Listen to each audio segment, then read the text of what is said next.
Hi guys, this is Danae. I know it's been a while. I just wanted to come to you guys and make a video. I'm going to try to be making videos once a month now, so we'll see how that goes. Basically, I want to talk to you guys about a specific opportunity or a different type of medicine, right? Anytime I talk about medicine, I typically only talk from my personal experiences. So before I put this out there, I just want to say that this experience or this information is very specific to me. So just because this was my experience doesn't mean that it will be your experience, right? So I want to talk about being a PA in the military. So there are multiple ways to actually be a PA in the military. One, there are a ton, I don't want to say a ton, but there are different military branches. So that's one thing. So when you start looking into the military, if it's something you thought about, you might want to investigate all of the different branches. Because you can be in the Navy, you can be in the Air Force, you can also be in the Army. So there are different roles, right? So what I'm going to talk about specifically is National Guard and Army National Guard, because some people don't realize that National Guard is actually broken up into Air National Guard or Army National Guard. So the military can be very vast and diverse. Being in National Guard is different than actually being like a reservist versus being full duty. So when it comes to the military, the Army actually has its own training program for PAs. A lot of the ground medics kind of can go through the Army program and become a PA that way. But the Army needs a lot of providers. So sometimes they do reach out to the civilian world.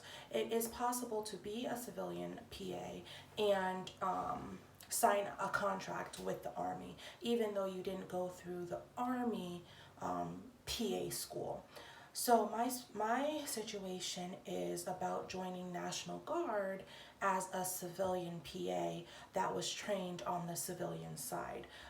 This role specifically for National Guard, Army National Guard, is a direct commission. In most cases, you would do a direct commission as a first lieutenant. So you would automatically be an officer. Also, when you're in National Guard, you're not only state, but you're federal. So any federal benefits for National Guard are basically standard. So no matter what state you join the National Guard in, those federal benefits will be standard. But the thing that varies about National Guard is the state benefits. So each guard is set up a little bit different. So I can only speak for my specific state. And I don't want to put too much information out there about myself, but in the particular state that I commissioned in, as a Guards member, you don't pay to register your car. You don't pay the taxes on your car. Those are just covered benefits of the state. Also, when it comes to education, some people look into the military, because they want to serve, but some people are also interested in like having employment and having benefits. So as a Guards member, you do qualify for TRICARE Reserve Select. It's not fully covered. Right now the rate's about $50 a month, and also the dental is $11 a month. With TRICARE, I haven't had any issues finding medical providers within my network, nothing like that. I haven't had to go crazy far to find a doctor or any provider, so I haven't had issues with that.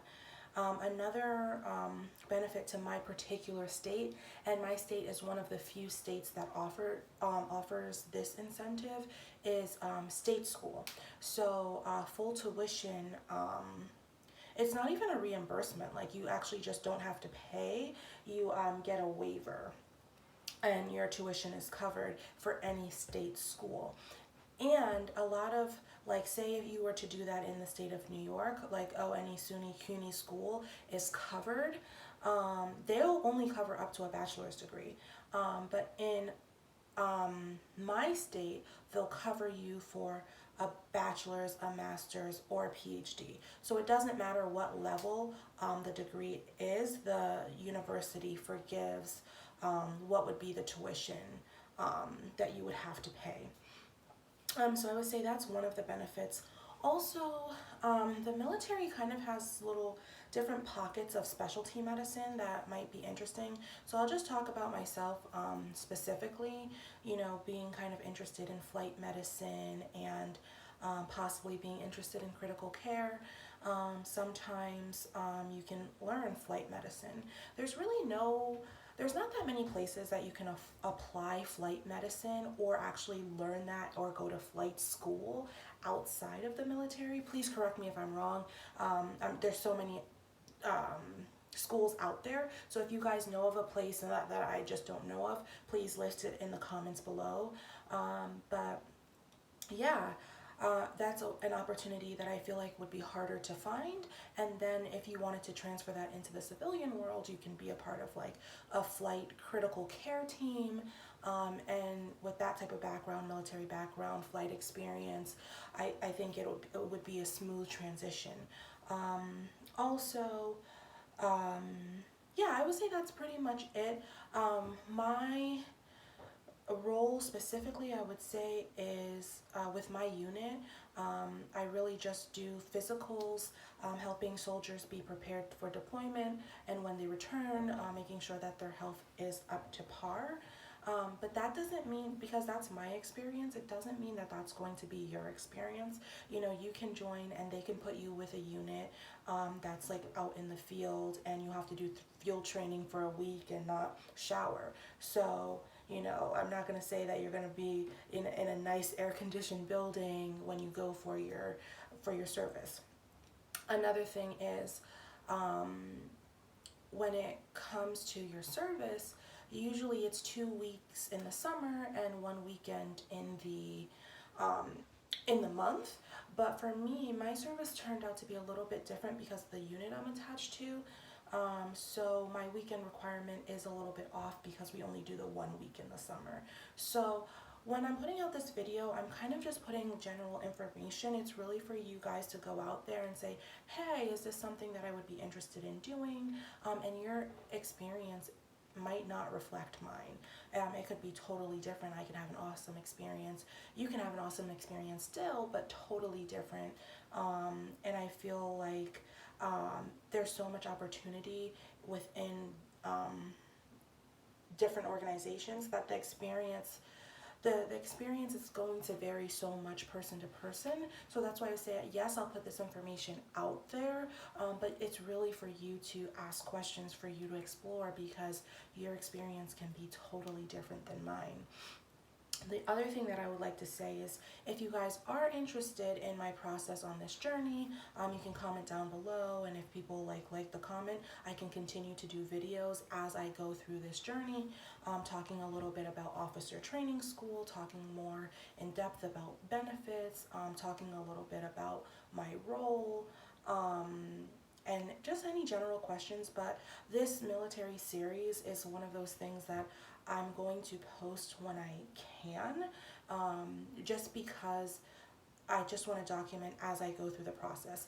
I can't say, oh my gosh, you know, this is this way or that's that way, if I haven't given the process enough time. If, you know, you haven't gone through promotion yet, you haven't been deployed yet. So each thing that happens, as it happens, I will talk about it, or each training school that I go to, I'll talk about it. So it was nice to see you guys. If you have any questions, just leave a comment down below.